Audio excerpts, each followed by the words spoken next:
Hello everyone, and welcome back to a new video. In this video, I'm gonna show you guys how you can fix PCM not responding in your Porsche. This solution will work for the Porsche Cayenne, Porsche Macan, Panamera, 911, 718, Boxster, and the Porsche Cayman. So basically guys, if you have any of these models, this solution will work for you. First of all, try to close it and reopen it.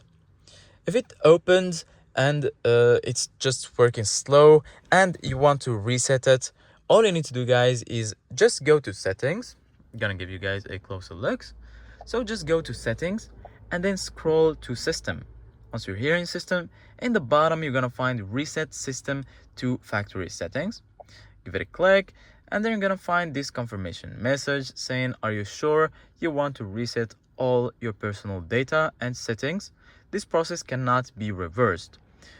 So just click on reset, and if your system was lagging or not responding sometimes, or you have any problems with it, normally if you reset your system to factory settings, it's gonna be working fine and you won't have any problems. So this is it guys for today's video. Thank you guys for watching. Don't forget to like, subscribe, and see you guys in the next video.